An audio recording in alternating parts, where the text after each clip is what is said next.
नमस्कार स्टूडेंट्स, अपना Indian polity चल रहा है। इंडियन पॉलिटी का जो लेक्चर जितने भी आप करवा रहे हैं वो सभी एग्जाम के लिए क्या है, कॉमन टॉपिक है। चाहे आप मास्टर कैडर की तैयारी कर रहे हो, एसएसटी की, सी टेट की, पीएस टेट की, केंद्रीय विद्यालय की, नवोदय की, यूपीएससी, पीएससी, हर एग्जाम में यहाँ से क्वेश्चन आते ही आते हैं। तो ये जो लेक्चर है अपना, मैंने आपको बताया था कि अपन जो संविधान सारा पढ़ना है हमने, संविधान के सारे भाग विद आर्टिकल्स और उसके अंदर जो भी कुछ दिया है वो सारा डिटेल में पढ़ेंगे। सारा संविधान आपको अच्छे से याद हो जाएगा। इससे पहले का जो लेक्चर था वो था राज्यसभा के बारे में, कि राज्यसभा संविधान के भाग 5 में और आर्टिकल 80 में दी हुई है। राज्यसभा का गठन कैसे होता है, उसमें सभापति कैसे बनता है, उपसभापति कौन होता है, सेक्रेटरीट कौन होता है, उसकी पावर्स क्या होती हैं, ये सारा हमने पिछले वीडियो लेक्चर में जान लिया था। आज का जो लेक्चर है हमारा लोकसभा के बारे में है। ठीक है जी, लोकसभा का जो है वो संविधान के किस भाग में है, 5 में है, किस आर्टिकल में है, 81 में है, सारा डिटेल में जानेंगे। हाँ जी, पहले तो कंपोजिशन देख लेते हैं भी लोकसभा के अंदर होता क्या क्या है, क्या क्या चीजें हैं लोकसभा के अंदर, कौन कौन मेंबर, कितने मेंबर। कहते हैं संविधान के अनुच्छेद 81 में लोकसभा का संरचना का वर्णन किया हुआ है। ठीक है जी, जिसके अनुसार लोकसभा में अधिकतम संख्या 550 सदस्य हो सकते हैं। इस चीज को ध्यान में रखना। पहले हमारे यहाँ पे हम कितने लिखते थे, 552। ठीक है जी, कितने, 552। फिर आपका जो एंग्लो इंडियन से 2 माइनस हो चुके हैं। कौन सा संशोधन, 104 नंबर का। ठीक है जी, कब हुआ, 2019 में हुआ। एंग्लो इंडियन की जो सीट है वो क्या है, यहाँ पे लोकसभा से हटा दी गई है। तो अधिकतम संख्या अब कितनी हो सकती है, 550 हो सकती हैं। लोकसभा के सदस्यों का वर्गीकरण निम्नलिखित है। देखो भाई, जो लोकसभा है एक क्या है, इसके अंदर जो सदस्य हैं 550 हो सकते हैं। इसमें से जो 530 होंगे वो कहाँ से आएंगे, भी राज्यों से आएंगे, स्टेट से आएंगे, जिनका इलेक्शन होता है ना, स्टेट्स में से इलेक्शन होके आते हैं ये। और बाकी जो अपने 20 होंगे वो कहाँ से आएंगे, यूनियन टेरिटरी से आएंगे इलेक्ट होके। इस बात का ध्यान में रखना है। 20 सदस्यों का निर्वाचन किया जाता है यूटी से। टोटल कितनी सीट, 550। ठीक है, इसमें से स्टेट में से कितनी आएंगी, स्टेट में से 530 आएंगी। इस चीज को ध्यान में रखना है। और 20 सीट कहाँ से आएंगी, यूनियन टेरिटरी से। इस चीज का ध्यान में रखना कि ये ऐसा हो सकता है, इतने का प्रावधान दिया हुआ है, लेकिन करंट सिचुएशन जो है वो इससे डिफरेंट है, वो भी देख लेते हैं। अनुच्छेद 331 के अनुसार यदि राष्ट्रपति को लोकसभा में एंग्लो भारतीय समुदाय का प्रतिनिधित्व कम प्रतीत होता है तो वह 2 एंग्लो भारतीयों को नॉमिनेट कर सकता है। ये पुरानी बात है, छोड़ दो इसको, अब ये हट चुका है। ये आर्टिकल जब आएगा तब मैं आपको करवाऊंगी इस चीज के बारे में, ये छोड़ दो इस चीज को। कहते इस प्रकार लोकसभा में अधिकतम संख्या 550, जिसमें से 530 + 20 हो सकते हैं, परंतु वर्तमान में यह संख्या कितनी है, 543 है। कितनी है जी, 543 है। देखते हैं, इसमें से 524 जो है वो स्टेट से हैं और 19 जो है वो कहां से, यूनियन टेरिटरी से हैं। प्रत्येक राज्य में लोकसभा के स्थानों का निर्धारण इस प्रकार किया जाएगा जिससे राज्यों में लोकसभा सीटों की संख्या तथा उस राज्य की जनसंख्या का अनुपात सभी राज्यों में लगभग समान हो। मैंने आपको जब राज्यसभा करवाया था तब भी ये बात बताई थी कि जो ये सीटों का जो वर्गीकरण है, जैसे मैं पंजाब में रहती हूँ, पंजाब की जो लोकसभा की सीटें ना वो 13 हैं। तो पंजाब की पॉपुलेशन के अकॉर्डिंग बिठाया गया, अनुपात निकाला गया। ऐसे ही सबसे ज़्यादा कहाँ पर है, उत्तर प्रदेश में है। तो जो ये सीटों का बंटवारा राज्य के अकॉर्डिंग होता है तो वो वहाँ की जनसंख्या के अनुरूप होता है, अनुपात निकाला जाता है ताकि सारे क्या इक्वलिटी से बैठ पाएँ इस चीज़ का। तो क्वेश्चन आते हैं कई बार एग्जाम में कि जो लोकसभा की सीटों का जो वर्गीकरण है वो किस आधार पे होता है, तो क्या बताओगी, जनसंख्या के आधार पे। आगे बढ़ते हैं। हाँ जी, सर्वाधिक लोकसभा सीटों वाला राज्य। आपको लोकसभा के जो जितने भी अपने सारे राज्यों की सीटों का, कम से कम अपनी स्टेट का, और जो अवरोही क्रम में बड़े से छोटे की तरफ, हाँ 5 स्टेट को तो कम से कम याद रखो ही रखो। सबसे ज़्यादा उत्तर प्रदेश में है जी, कितनी सीटें? 80 सीटें हैं। फिर उसके बाद महाराष्ट्र में कितनी है? 48 हैं। पश्चिमी बंगाल में 42 हैं। बिहार में कितनी है? 40 हैं, 40 है। तमिलनाडु में 39 है। इस तरह से आप इस चीज़ को याद रखोगे कि लोकसभा की सीटों का क्या है, कैसे कैसे, पहले ज़्यादा किसके पास है सेकंड नंबर पे, फिर थर्ड नंबर पे किसके पास है। इन चीज़ों का डाटा तो अपने माइंड में फिट करना ही होगा, इसका कोई हल नहीं, और करना ही पड़ेगा। 1-2 बार रिवाइज करो तो दिमाग में बैठ जाएगा, कोई ज़्यादा बार याद करो। उत्तर प्रदेश में कितनी? 80। महाराष्ट्र में कितनी? 48। पश्चिमी बंगाल में कितनी बताओ? 42, बिल्कुल सही बताया। बिहार में 40, तमिलनाडु में 39। इस चीज़ का ध्यान में रखना है। एक क्वेश्चन और अभी मैंने इस साइड में ये लिखा है आपके लिए कि जब लोकसभा की अगर मान लो कोई सेशन बैठना, कोई मीटिंग होनी है, तो कोरम कितना होना चाहिए? कुल सीटों का 1/10 मेंबर प्रेजेंट होने चाहिए, तभी आपकी मीटिंग हो पाएगी। कोरम का प्रावधान यहाँ पे दिया हुआ है, ठीक है जी, इस चीज़ को ध्यान में रखना है। आगे बढ़ते हैं।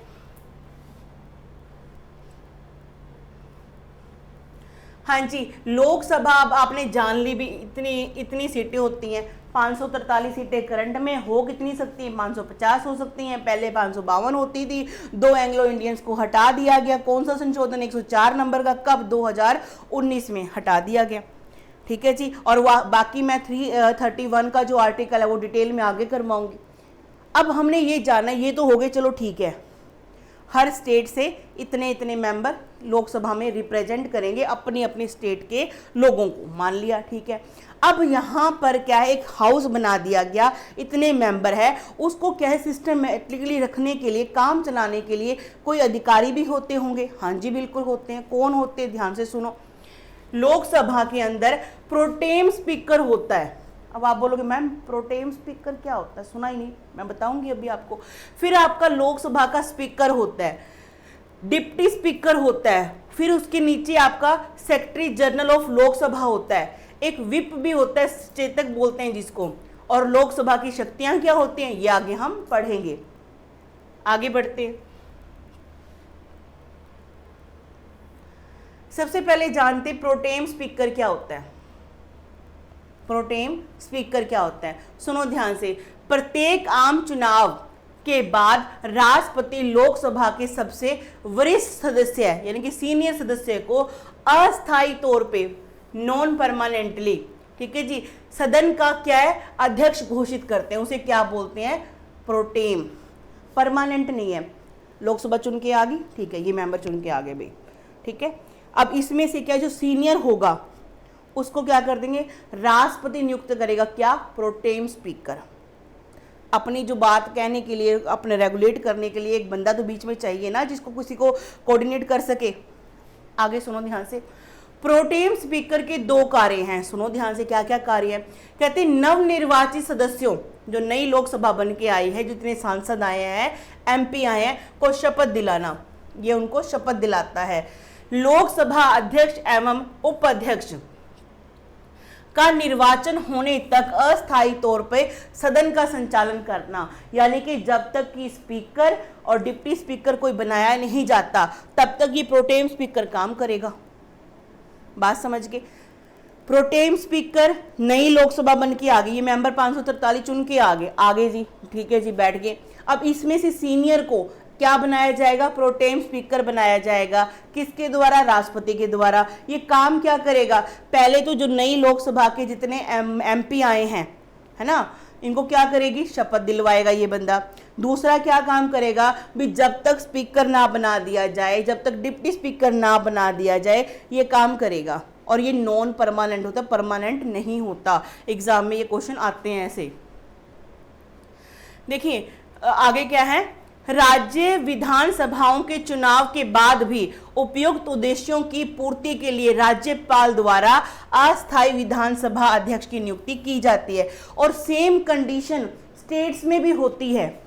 जब राज्यों की विधानसभा बनती है ना, जैसे एक अपने स्टेट में ये इलेक्शन होते हैं, हम मुख्यमंत्री बनता है जब, उस समय पे भी नई विधानसभा बन गई, चुन के आगे, ठीक है जी, उसमें से गवर्नर करेगा, क्योंकि जो गवर्नर का पद एक स्टेट में वैसे ही है जैसा हमारे भारत में, पूरे भारत में एक राष्ट्रपति का है। वहां पे गवर्नर एक स्टेट के अंदर क्या करेगा, प्रोटेम स्पीकर को अनाउंस करेगा, और वो सेम काम यही करता है, ठीक है जी। इस चीज़ को आपने ध्यान में रखना है।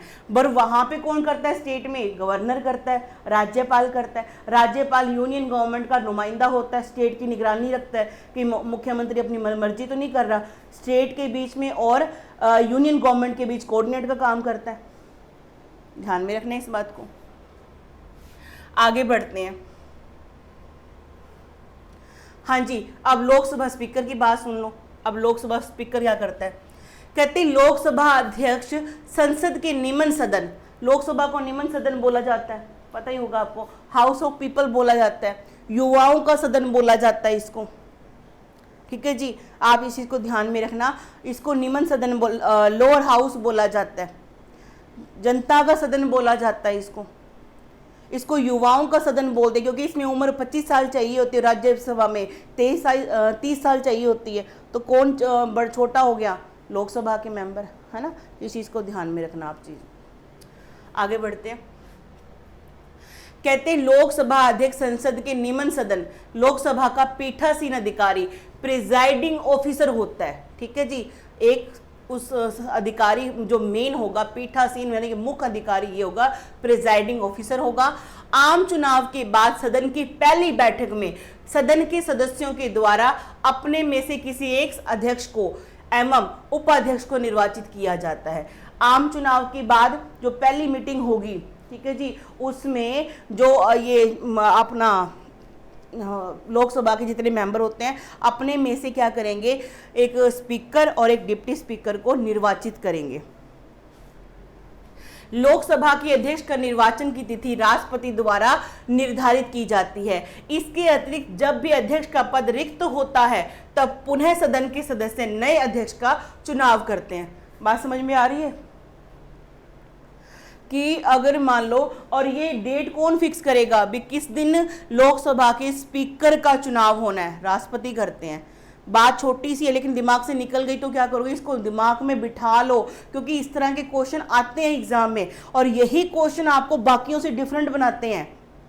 अगर आप भी सेम क्वेश्चन कर लोगे, हाँ इतने मेंबर होते हैं, ये इसका अध्यक्ष होता है, ये ऐसे करता है, ये वैसे करता है, ऐसे क्वेश्चन तो सेम लोग करवा ही रहे हैं, सेम बच्चे पढ़ ही रहे। आप में डिफरेंट क्या होगा, जब आप उनसे एक्स्ट्रा पढ़ोगे, डीप जाओगे, उनसे एक्स्ट्रा बातें पता होंगी आपको, तब आप क्या है एक्स्ट्रा आप नॉलेज गेन कर पाओगे, उनसे हटके होंगे आप, और एक क्वेश्चन भी आपका एग्जाम में छूटने वाला नहीं है। ध्यान से सुनो। कहते ब्रिटिश हाउस ऑफ कॉमन्स का स्पीकर निर्दलीय व्यक्ति होता है। निर्दलीय मतलब किसी भी पार्टी का बंदा नहीं होता। कहाँ पे, ब्रिटेन में। जबकि भारत में स्पीकर अपनी दलीय सदस्यता का त्याग नहीं करता। लोकसभा अध्यक्ष का कार्यकाल एवं पद रिक्त सामान्यतः लोकसभा अध्यक्ष का कार्यकाल निर्वाचन की तिथि से अगले आम चुनाव के बाद नई लोकसभा की प्रथम बैठक तक होता है। बात समझ में आ गई। लेकिन हमारे यहाँ पर भाई जो आप स्पीकर चुनेंगे, ये लोकसभा के मेंबर चुनेंगे, ये कोई भी पार्टी का होगा, इसका चुनाव होगा, वहां पे भी अपने में से ये मेंबर क्या करेंगे, चुनाव कर लेंगे, ठीक है जी। और फिर क्या होगा, ये मेंबर तब तक अपनी सीट पे रहेगा जब तक नई लोकसभा नहीं बन के आ जाती और नई लोकसभा का पहली मीटिंग नहीं होती। बात समझ रहे हो। मान लो लोकसभा भंग होगी बीच में, आप सोचोगे मैडम फिर स्पीकर भी हट जाएगा, नहीं हटेगा, स्पीकर रहेगा जब तक कि नई लोकसभा नहीं बन के आ जाती, पहली मीटिंग नहीं हो जाती। पहली मीटिंग में भी ये होगा बंदा। सुनो ध्यान से, अर्थात जिस लोकसभा में अध्यक्ष का निर्वाचन होता है उसका कार्यकाल 5 वर्ष पूरा होने के बाद अथवा उससे पूर्व ही लोकसभा भंग होने पर लोकसभा अध्यक्ष अपने पद पर बना रहता है। लोकसभा बीच में भंग भी होगी ना तो, लेकिन जो है स्पीकर का पद बना रहेगा। समझ रहे हो बात को, इस चीज को ध्यान में रखना आगे। आगे करते हैं, कहते नई लोकसभा अपनी प्रथम बैठक में पुनः नए अध्यक्ष को निर्वाचित करती है। ठीक है जी, नई लोकसभा बन के आ गई तो प्रथम बैठक में पहले क्या होगा, प्रोटेम स्पीकर अनाउंस करेगा, कौन, राष्ट्रपति, तब तक ये अपनी सीट पे रहता है। आगे बढ़ते हैं, जब तक कि नया प्रोटेम स्पीकर ना बनाया जाए, बात समझना इस चीज को। आगे बढ़ते हैं, उपयुक्त स्थिति के अतिरिक्त निम्नलिखित परिस्थितियों में लोकसभा अध्यक्ष को पद त्याग करना पड़ता है। अगर मान लो इसको सीट छोड़नी पड़े, क्या क्या कारण ऐसे हैं, अपन ने तो कह दिया भी 5 साल तक रहेगा ही रहेगा, लेकिन बीच में कुछ ऐसा कारण हो भी सकता है जिससे इसको अपना पद त्यागना पड़े। सुनो ध्यान से, यदि वह लोकसभा का सदस्य नहीं रहता, ठीक है जी, यदि वह अपना लिखित त्याग पत्र उपाध्यक्ष को सौंप देता है। अब यहां पे क्वेश्चन को अंडरलाइन करो, स्पीकर ने अपना रेजिग्नेशन देना, रिजाइन करना है, तो किसको लिख कर देगा, किसको लिख कर देगा भी, डिप्टी स्पीकर को। इस बात को ध्यान में रखना। कहते लोकसभा द्वारा उसे पद से हटाने से संबंधित संकल्प बहुमत से पारित कर दिया जाए। लोकसभा के मेंबर ही बोल दें भाई इसको हटाओ, हमने नहीं ये स्पीकर रखना, और बहुमत से ये संकल्प ले लें भी हटाना है।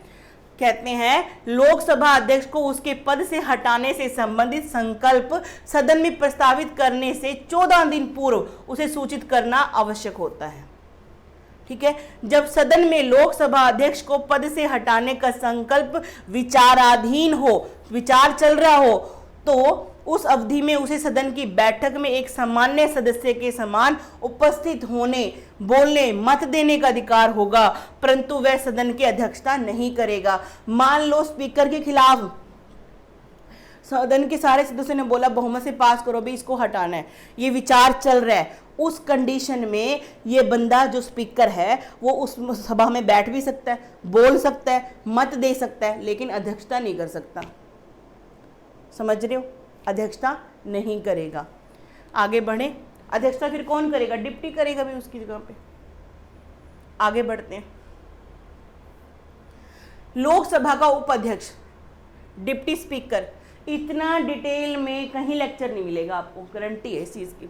लोकसभा के सदस्य अध्यक्ष का चुनाव करने के बाद उपाध्यक्ष का चुनाव करते हैं। लोकसभा के मेंबर जो 543 हैं, पहले उन्होंने चुनाव कर लिया, इलेक्ट किया किसको, वोटिंग से, किसको, स्पीकर को कर लिया, फिर वो डिप्टी स्पीकर को भी करेगा। सुनो ध्यान से, और जब भी उपाध्यक्ष का पद रिक्त होता है तो पुनः किसी अन्य सदस्य को उपाध्यक्ष चुना जाता है। अगर उसकी सीट खाली होगी, ऐसा नहीं है भी किसी को तीसरा कोई डिप्टी बना रखा हो, नहीं, फिर दोबारा चुनाव कर लो, ऐसा प्रावधान दिया हुआ है।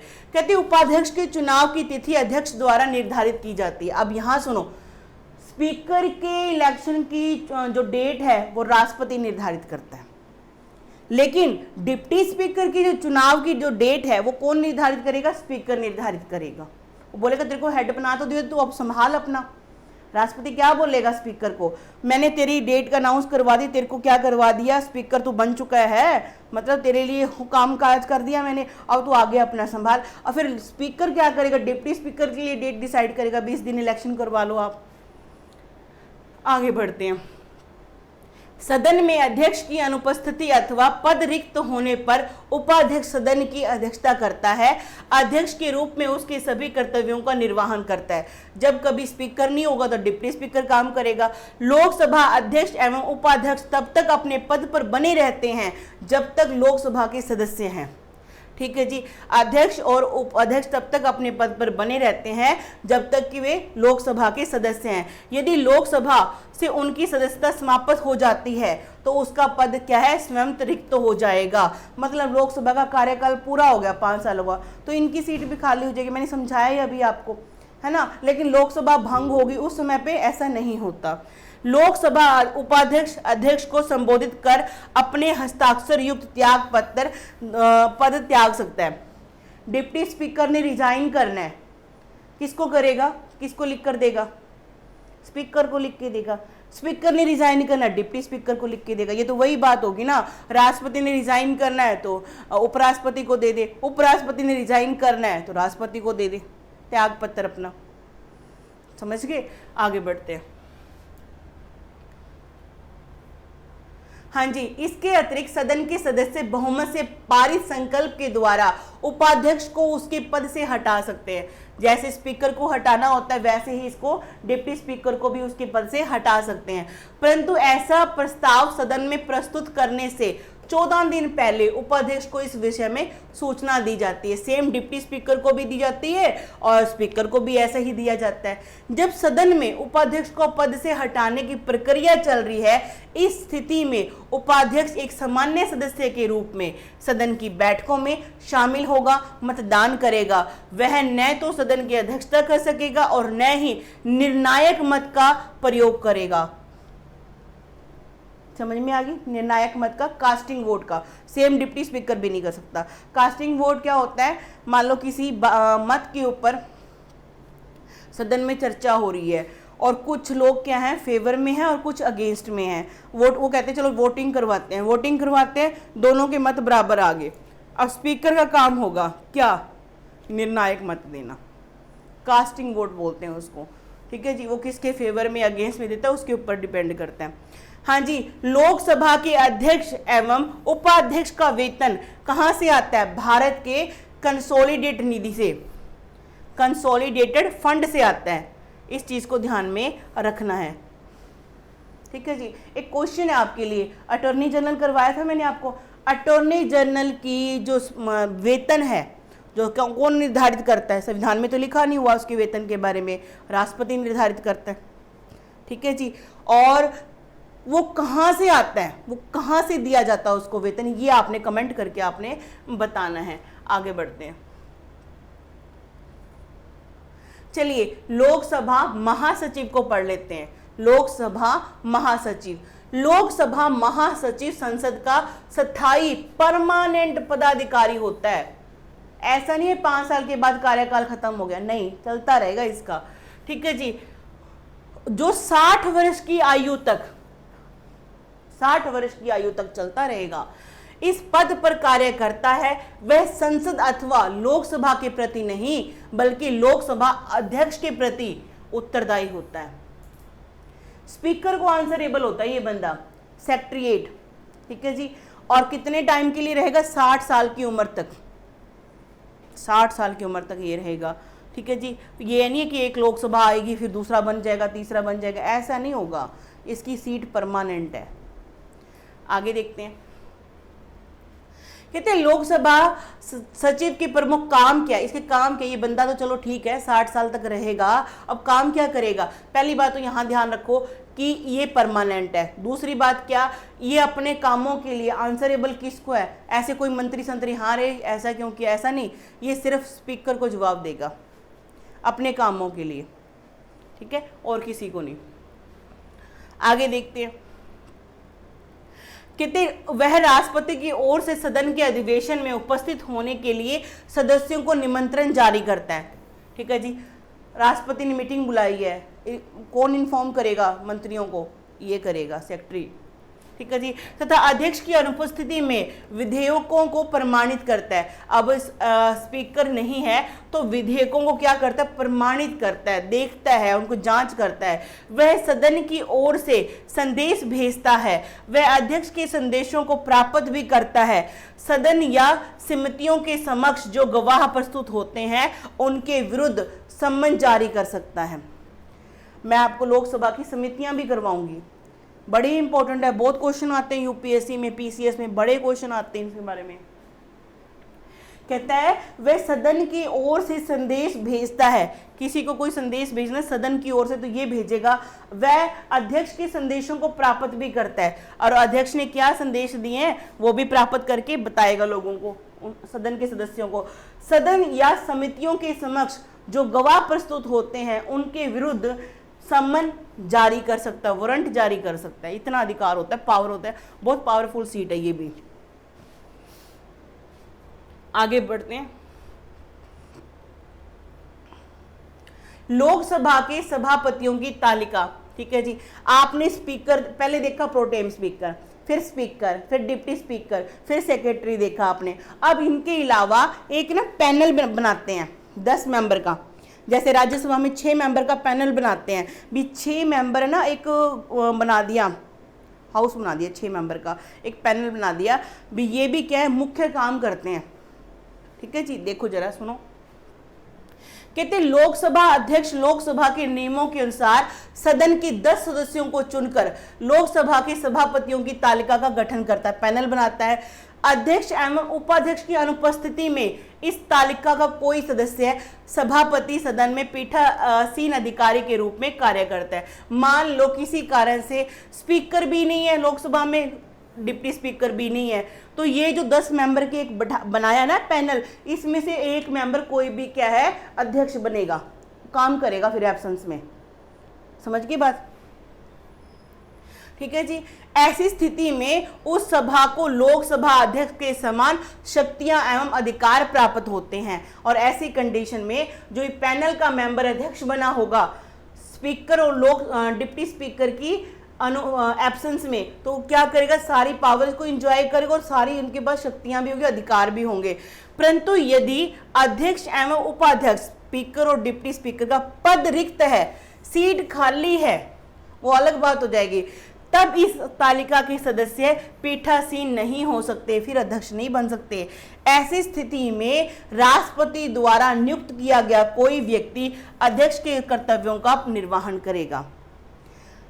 पद त्याग करना अलग बात है, वैसे कहीं बाहर गए हैं, अस्वस्थ हैं, वो अलग बात है, छुट्टियों पे गए हैं, वो अलग बात है। ठीक है जी। अगर मान लो दोनों ही चले गए तो इन 10 मेंबरों में से कोई भी एक क्या करेगा, अध्यक्षता करेगा। और बाय चांस ऐसा हो जाए कि दोनों की सीट ही खाली है, अगर डिप्टी स्पीकर नहीं है तो डिप्टी स्पीकर उसका काम कर लेगा, अगर डिप्टी स्पीकर भी नहीं है, स्पीकर भी नहीं है, तो उनका पद ही खाली है, रिक्त होगी, सीट ही खाली होगी, वेकेंट होगी, फिर क्या करेंगे, फिर राष्ट्रपति किसी एक बंदे को क्या बनाएगा, यहाँ पर अध्यक्ष बनाएगा। ये पावर किसके पास है, राष्ट्रपति के पास है, इस बात को नहीं भूलना। आगे बढ़े।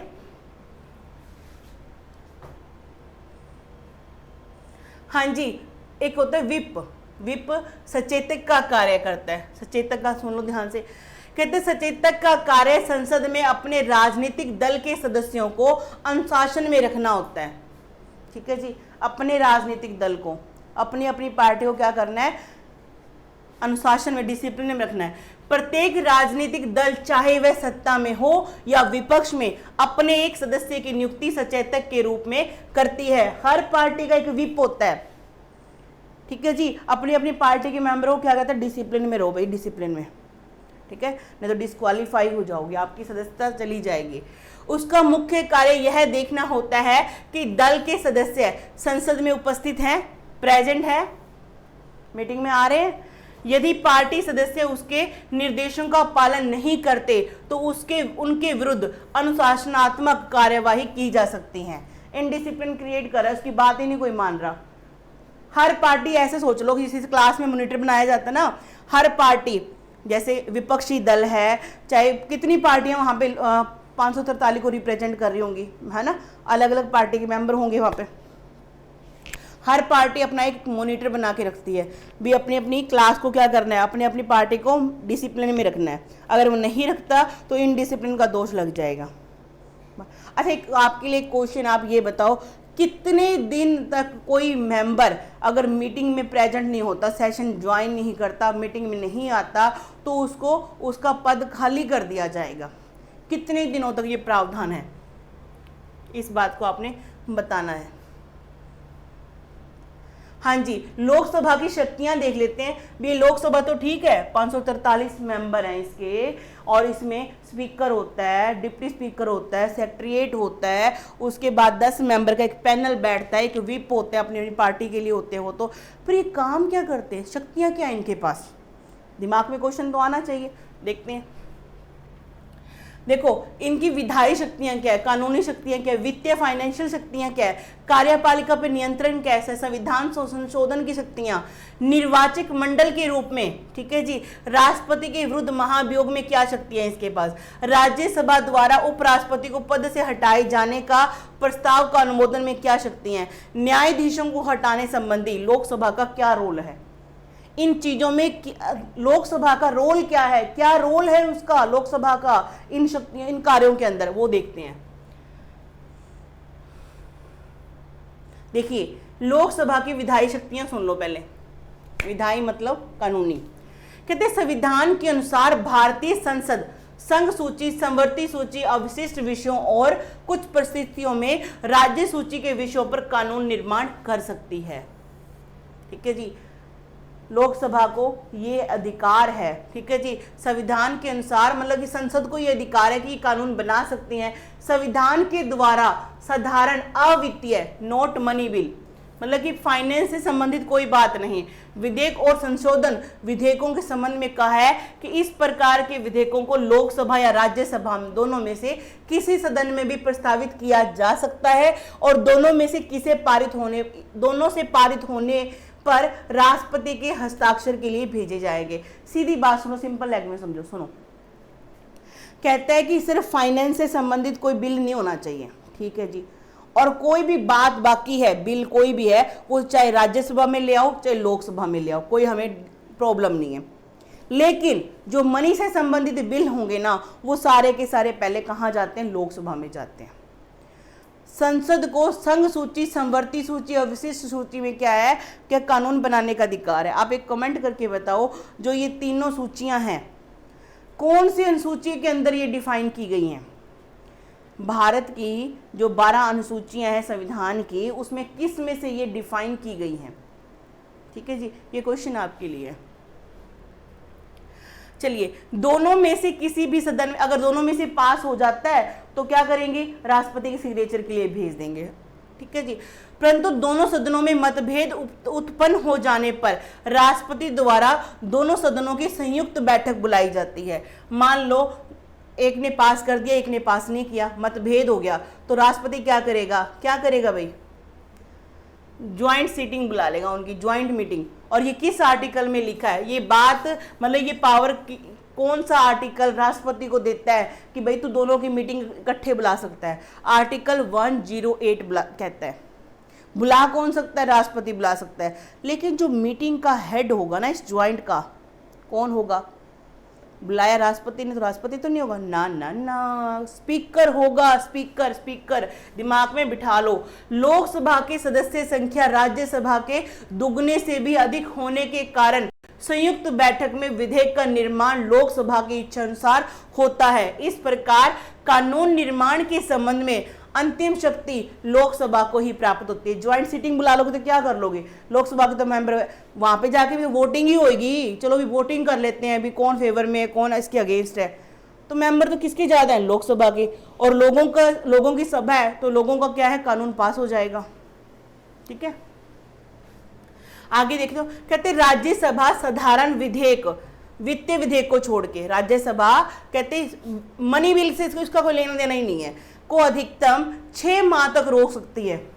मनी बिल को तो ये रोकेगी नहीं, क्योंकि लोकसभा ने पास कर दी, इसको पास करना ही होता है, इसने पास कर देगा, कोई दिक्कत नहीं है मनी बिल से राज्यसभा को। और बाकी कोई अदर बिल पे इसको रोक लगानी है तो मैक्सिमम कितने दिनों तक रोक लगा सकता है? ये 6 महीनों तक रोक लगा सकता है। व्यवहार के अंतर्गत अब तक सभी महत्वपूर्ण विधेयक लोकसभा में ही प्रस्तावित होते हैं। अगर प्रैक्टिकली देखा जाए, रियलिटी में देखा जाए, तो सारे के सारे बिल मैक्सिमम जाते ही लोकसभा में है। ठीक है जी, आगे देखते हैं।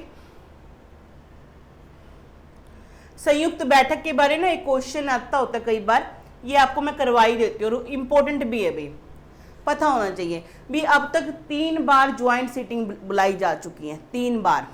ठीक है, और बाकी डिटेल में मैं आगे भी आएगा ये, तब भी करवाऊंगी। कहती प्रथम बैठक कब हुई थी? दहेज प्रतिबंध पर विधेयक 1959 में। तब प्रधानमंत्री कौन थे? पंडित जवाहरलाल नेहरू थे, सबको पता होगा। सेकंड ज्वाइंट मीटिंग कब हुई थी? 1959 में। यहाँ पे गड़बड़ है, 7 आएगा शायद, ये गड़बड़ है, ये गड़बड़ यहाँ नहीं आएगा। बैंकिंग सेवा आयोग विधेयक 1977, ये गलती से यहाँ आ गई, इसको कट कर लेना, यहाँ नहीं आएगा। कहते बैंकिंग सेवा, और ये सही है बिल्कुल आपका, यहाँ पे ये सही है, ये आपका क्रॉस कर देना। बैंकिंग सेवा आयोग विधेयक 1977, तो इसके टाइम पे मतलब ज्वाइंट मीटिंग बुलानी पड़ी थी, मोरारजी देसाई प्रधानमंत्री थे उस टाइम पे। तीसरी जो बैठक है ज्वाइंट बैठक, आंतरिक निवारक अध्यादेश पोटा, ये भी मैं आपको डिटेल में, निवारक जो है ना जितने भी एक्ट वो भी करवाऊंगी, अध्यादेश इसके बारे में करवाऊंगी। 2002 में तब कौन थे? अटल बिहारी वाजपेयी क्या थे? क्या थे भी? उस समय पे पीएम थे।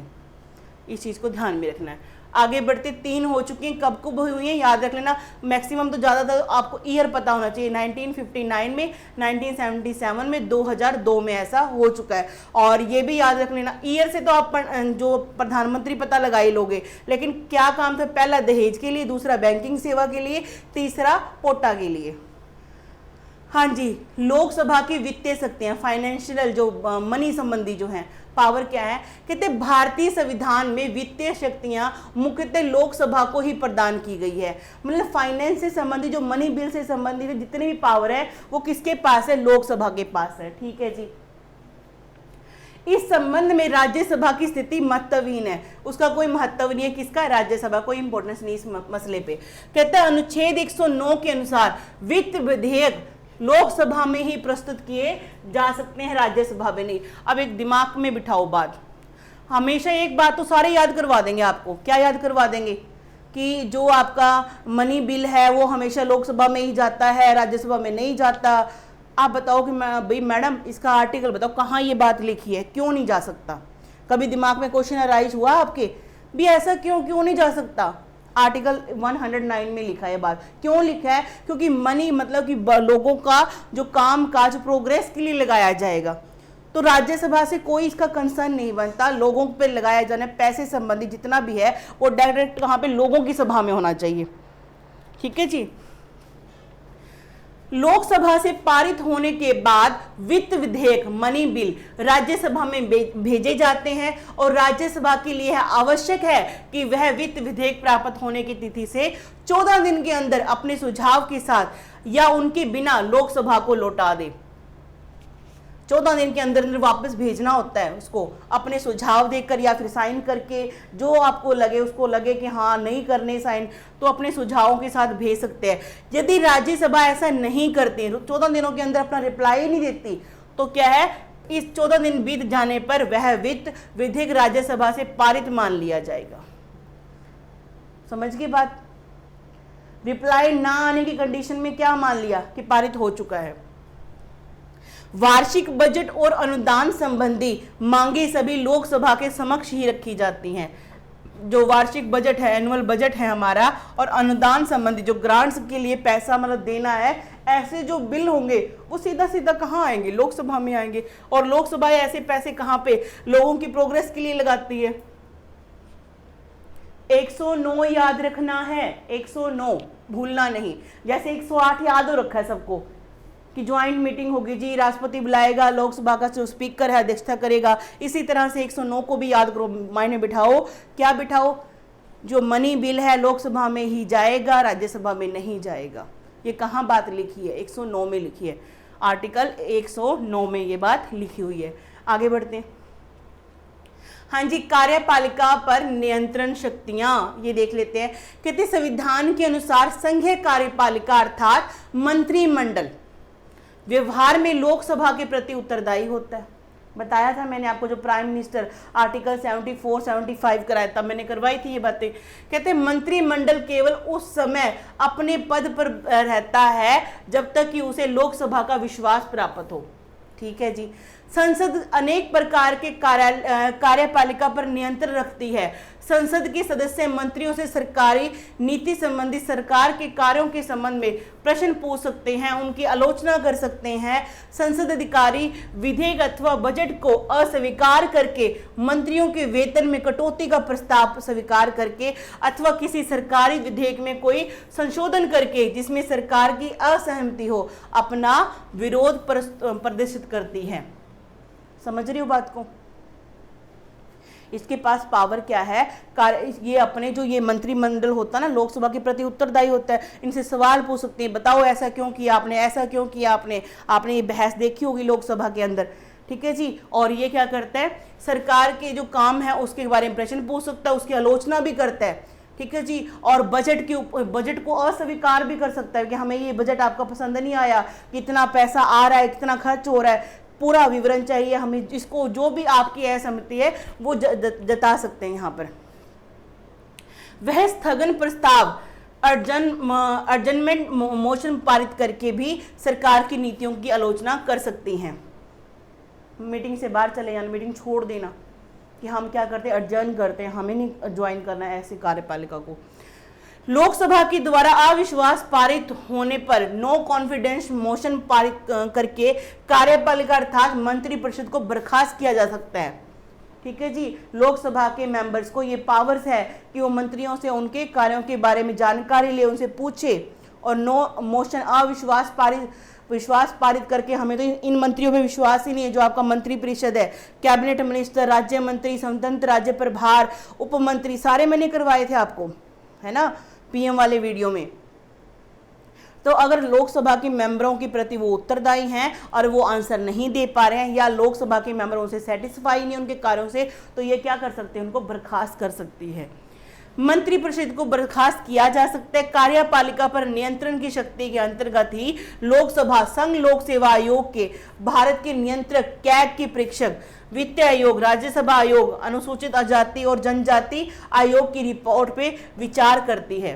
ठीक है जी, किस किस की कार्यपालिका को नियंत्रण शक्ति कैसी है, लोक यूपीएससी भारत के नियंत्रक कैग, कंट्रोलर ऑडिटर जनरल, ठीक है जी, और वित्त आयोग, राजभाषा आयोग व अनुसूचित जाति और जनजाति आयोग की रिपोर्ट पे भी क्या करती, चर्चा करती है, विचार करती है। ये इसको राइट है, इस चीज को आपने देखना है। आगे बढ़ते हैं।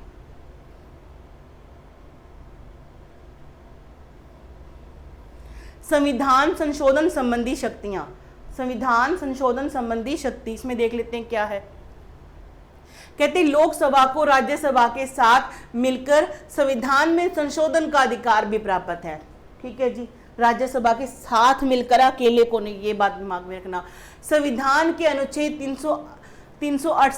368 के अनुसार संविधान में संशोधन का कार्य संसद के द्वारा किया जाता है। संसद बनती कैसे, लोकसभा से मिलकर, प्रेसिडेंट, लोकसभा, राज्यसभा, तीनों को मिला के क्या बनेगी, संसद बनेगी। तो यानी कि इसका मतलब हुआ लोकसभा को भी शक्ति प्राप्त है। हाँ जी, प्राप्त है, बिल्कुल प्राप्त है। संशोधन का प्रस्ताव संसद के किसी भी सदन में आ सकता है, पता है हमें ये बात। और प्रस्ताव पारित होने के लिए आवश्यक है कि संसद के दोनों सदनों द्वारा अलग अलग, यानी राज्यसभा, लोकसभा अलग अलग बहुमत से पास करे। उपस्थित एवं मतदान में भाग लेने वालों का 2/3 मेंबर उसको पारित करें। 2/3 मेंबर लोकसभा के पारित कर दें और 2/3 राज्यसभा के मेंबर क्या कर दे, पारित कर दे। ठीक है जी। संशोधन प्रस्ताव के संबंध में संसद के दोनों सदनों में असहमति होने पर वह प्रस्ताव अस्वीकृत मान लिया जाएगा। संविधान संशोधन के प्रस्ताव पर विचार करने के लिए संसद के दोनों सदनों की संयुक्त बैठक बुलाने का कोई प्रावधान नहीं है। सुनो ध्यान से, यहाँ पे क्या कहता है, कहते संशोधन प्रस्ताव के संबंध में संसद के दोनों सदनों की असहमति पर, मतलब कि दोनों क्या असहमत है, तो क्या होगा, वो स्थगित हो जाएगा। संविधान संशोधन के प्रस्ताव पर विचार करने के लिए संसद की दोनों सदनों की संयुक्त बैठक बुलाने का कोई प्रावधान नहीं है, इस बात का ध्यान में रखना है। अब ज्वाइंट मीटिंग नहीं बुलाई जाएगी राष्ट्रपति के द्वारा, दोनों ही असहमत हो गए। तो अगर एक सहमत है, दूसरा असहमत है, फिर बुलाई जाएगी। अगर दोनों ही असहमत है, फिर नहीं बुलाई जाएगी। ठीक है जी, आगे बढ़ते हैं। आगे देखिए क्या है, निर्वाचक मंडल के रूप में। निर्वाचक मंडल के रूप में मतलब ये किसी का निर्वाचन करते हैं लोकसभा के मेंबर। हाँ जी करते हैं। किसके करते हैं बताओ, राष्ट्रपति के, उपराष्ट्रपति का। देखो कहते हैं लोकसभा निर्वाचक मंडल के रूप में भी कार्य करती है। आर्टिकल 54 के अनुसार लोकसभा राज्य विधानसभाओं के निर्वाचित सदस्य कौन कौन, लोकसभा, ठीक है जी, लोकसभा प्लस राज्यसभा प्लस आपकी विधानमंडल, विधानमंडल लिख रही हूँ यहाँ पे, राज्यों की, ये स्टेट वाइज आएंगे, ये स्टेट्स के, ये सारे के सारे मिलके क्या करते हैं, राष्ट्रपति का चुनाव करते हैं। ठीक है जी। आर्टिकल 54 किससे रिलेटेड है? राष्ट्रपति के चुनाव से संबंधित है। 12 से मैंने आपको सारे 62 तक सारे याद करवा दिए थे, ठीक है जी, भूलना नहीं इस चीज को। आगे देखते हैं, अनुच्छेद 66 उपराष्ट्रपति संबंधी है के अनुसार लोकसभा राज्यसभा मिलकर उपराष्ट्रपति का चुनाव करती है। लोकसभा के द्वारा सदन के अध्यक्ष उपाध्यक्ष को निर्वाचित किया जाता है। लोकसभा ही उन्हें पद से हटा सकती है। ये मैंने आपको पहले भी डिटेल में करवाया हुआ है। जनता की शिकायतों का निवारण कौन करता है? कौन करता है भाई? लोकसभा करती है। पहले एक बात ध्यान से कान खोल के सुनो, राष्ट्रपति के इलेक्शन में नॉमिनेटेड मेंबर पार्ट नहीं लेते, ठीक है जी। 12 जो मेंबर है ना लोग अपने राज्यसभा के, वो पार्ट नहीं लेंगे। पहले लोकसभा में 2 होते थे, अब तो वो भी नहीं रहे। और विधान परिषदें भाग नहीं लेंगी। विधान परिषद क्यों नहीं भाग लेंगी भाई? क्योंकि विधान परिषद 6 राज्यों में ही है, बाकियों में तो है ही नहीं। किस किस राज्य में? यूपी, बिहार, महाराष्ट्र, कर्नाटका, आंध्र, तेलंगाना, 6 में ही है, तो बाकियों में तो है नहीं। तो वो मेंबर क्यों ले? पार्शलिटी हो जाएगी, ऐसे तो नहीं लेना चाहिए। वहाँ से तो विधानसभा भी आ गई और विधान परिषद भी आ गई और विधानमंडल भी आ जाएगा, तो नहीं। तो ऐसे करने से पार्शलिटी हो जाएगी, ज़्यादा मेंबर आ जाएंगे। तो सभी राज्यों के लिए क्या कहा गया कि राज्यों की विधानसभाएं आएंगी। और कौन से 2 ऐसे यूनियन टेरिटरी है जहाँ पे विधानसभा है? बताओ। जो केंद्र शासित यूटीज हैं वो तो यूनियन गवर्नमेंट के अंडर होती है, लेकिन हमारे यहाँ पर 2 यूनियन टेरिटरी ऐसी है जहाँ पर क्या है? विधानसभा है। बताओ कौन कौन सी? विधानमंडल है, बोलो, लिखो जरा। जनता की शिकायतों का निवारण, लोकसभा के सदस्य प्रत्यक्ष रूप से जनता द्वारा निर्वाचित किए जाते हैं। लोकसभा के मेंबर को हम ही तो चुनते हैं डायरेक्ट। अंत जनता की शिकायतें, जनता के विचार तथा भावनाओं सरकार तक पहुंचाई जाती हैं। लोकसभा के सदस्य सदैव यह प्रयास करते हैं कि सरकार अपनी नीतियों का निर्माण एवं कार्यों का संपादन जनता के हितों के लिए करे। भाई लोकसभा के मेंबर डायरेक्ट हम इलेक्ट करते हैं, ठीक है जी। और हमारे द्वारा इलेक्टेड जो मेंबर हैं वो हमारी शिकायतों का निवारण करती हैं। कहाँ पर? लोकसभा में। हमारी बातें पहुंचाती है कहाँ पर? लोकसभा में। लेकिन ये प्रैक्टिकली तो झूठ है सब कुछ, अपने अपने घर भरते हैं, इनको कोई मतलब नहीं किसी चीज़ का। आगे देखते हैं, अन्य कार्य। लोकसभा की और कार्य क्या है वो देख लेते हैं। लोकसभा की कुछ अन्य कार्य निम्नलिखित हैं। लोकसभा राष्ट्रपति के विरुद्ध महाभियोग लगा सकती है, बिल्कुल लगा सकती है जी, ठीक है जी। पहले 1/4 मेंबर से क्या है? प्रस्ताव पास करवाना होता है। फिर यहाँ पे 2/3 मेंबर अगर इसको कह दें हाँ महाभियोग, तो 14 दिन पहले पूर्व राष्ट्रपति को सूचना देने के बाद क्या करेगी? राज्यसभा में ये जाएगा। राष्ट्रपति को 14 दिन पहले क्या सूचना देनी होती है। उपराष्ट्रपति को उसके पद से हटाने के लिए यदि राज्यसभा द्वारा प्रस्ताव पारित कर दिया जाए तो लोकसभा द्वारा इस प्रस्ताव का अनुमोदन किया जाना आवश्यक है। सुनो मेरी बात ध्यान से। अब एक यहाँ पे बात लिखी है कि उपराष्ट्रपति को अगर हटाना है तो सिर्फ राज्यसभा में आना है, ठीक है जी। आगे देखते हैं, कहते लोकसभा सर्वोच्च न्यायालय एवं उच्च न्यायालय के न्यायाधीशों के विरुद्ध कदाचार, असमर्था, मिसबिहेवियर के आधार पर उन्हें पद से हटाने का प्रस्ताव पारित कर सकती है। राष्ट्रपति द्वारा आपातकाल की घोषणा किए जाने के बाद उसे 1 माह के भीतर लोकसभा से स्वीकृति प्रदान करना आवश्यक है, अन्यथा इस प्रकार की घोषणा 1 माह के बाद समाप्त मान ली जाएगी। मान लो कोई आपातकालीन के समय पे कोई ऑर्डिनेंस पास कर दिया, किसने? राष्ट्रपति ने, ठीक है जी। लेकिन राष्ट्रपति ने क्या करना है? राज्यसभा से और लोकसभा से दोनों से 30 दिन के अंदर अंदर टाइम का ड्यूरेशन बढ़ाने के लिए, लगाने के लिए क्या करना पड़ता है? उसे अनुमोदन लेना पड़ता है। लेकिन मान लो लोकसभा भंग हो चुकी हो, फिर क्या करें? राज्यसभा तो एक परमानेंट हाउस है, लोकसभा तो भंग भी हो सकती है बीच में। तो नई लोकसभा के बनते ही 30 दिनों के अंदर अंदर उसे क्या है? अनुमोदन देना पड़ता है, नहीं तो वो अध्यादेश अपने आप समाप्त हो जाएगा। आगे देखते हैं, यदि राष्ट्रपति किसी अपराधी का सर्वक्षमा देना चाहे तो उसे केंद्रीय मंत्रिमंडल इस संबंध में परामर्श लेना आवश्यक है।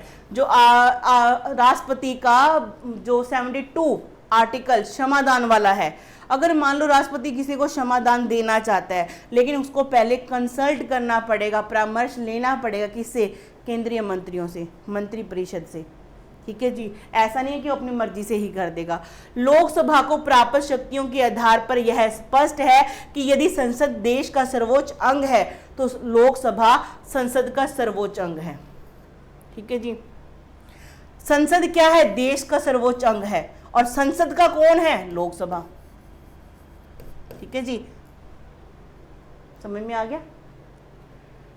हमारे देश का सर्वोच्च अंग कौन है? संसद है, और संसद का सर्वोच्च अंग कौन है? लोकसभा है। इनकी शक्तियों को देखते हुए पता लगता है ये बात। आगे बढ़ते हैं।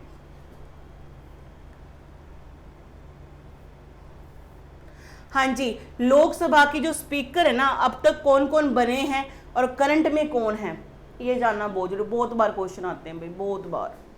पहले कौन से थे? और पहले तो क्या था, एग्जाम में यही तैयारी करवाते थे कि पहला याद कर लो और अंतिम याद कर लो, जो करंट में चल रहा है, मतलब कहने का अंतिम तो नहीं, करंट में जो चल रहा है हम याद कर लेते थे। लेकिन एग्जामिनर बड़े शार्प माइंड के, ये 2 क्वेश्चन तो याद हो रखे हैं बच्चों को, मैं दिमाग लड़ाता हूँ अपना। एग्जामिनर क्या करता है, सीक्वेंस बिठाने के लिए बोल देता है, मेरे एग्जाम में ये क्वेश्चन आया हुआ है और मेरा सही था क्योंकि मैंने सारे तैयार किए हुए थे। सुनो ध्यान से, वो आपको देंगे कैसे कि बताओ, नीलम संजीव रेड्डी, ठीक है जी, शिवराज, ऐसे दे देंगे, और मनोहर आपको बाला योगी दे देंगे, बाला योगी दे, बलराम जाखड़ दे देंगे, बोलेंगे इनको इनके कार्यकाल के अनुसार क्रम में बिठाओ। कैसे बिठाएंगे? जब तक सारे याद होंगे तभी तो बिठाओगे, सबको निगाहों में से निकालना होगा। इस चीज को ध्यान में रखना, अपने ऐसे क्वेश्चन आते हैं।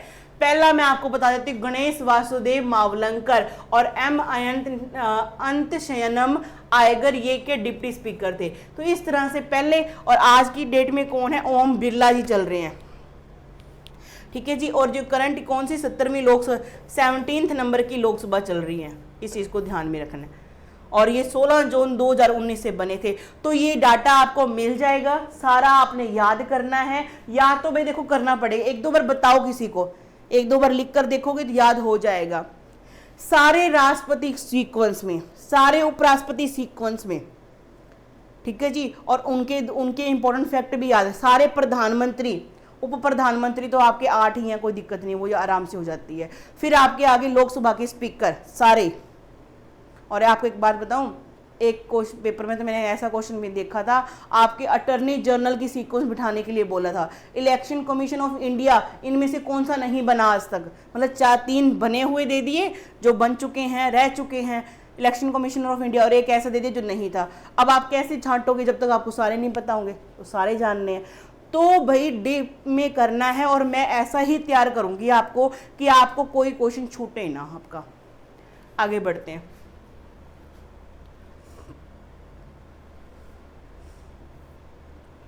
हाँ जी, कई दुष्ट बच्चे होते हैं क्लास में, तो वो बोलते हैं कि मैडम ठीक है, क्रम में तो हम याद कर लेंगे और उनका हमें वो भी पता होना चाहिए कार्यकाल। तो कार्यकाल का डाटा मैं आपको प्रोवाइड कर दूंगी, कोई दिक्कत की बात नहीं। कौन सा जो स्पीकर है कितने समय से कितने समय तक रहा था, ठीक है जी, तो ये आपने याद करना है। ये डाटा आपको PDF की फॉर्म में मिल जाएगा। कुछ इंपॉर्टेंट और पॉइंट्स हैं, वो ध्यान से सुनने वाले हैं। कहते 25 अक्टूबर 1951 से 21 फरवरी 1952 तक पहला आम चुनाव हुआ था। फर्स्ट जनरल इलेक्शन का टाइम ड्यूरेशन देख लीजिए, याद कर लो। 25 अक्टूबर से लेकर 1951 से 21 फरवरी 1952 तक पहला आम चुनाव हुआ था। ठीक है जी। उस वक्त देश की करीब 36 करोड़ की आबादी में 17 करोड़ लोग क्या थे? बालिग थे, 18 साल की उम्र क्रॉस कर चुके थे। तब तो 21 साल का प्रावधान होता था, 21 साल माना जाता था वोटिंग की एज। ठीक है, बाद में ये कम हुआ है 1989 में आके, 88 में वो आया था, एक्टा बन के आया था।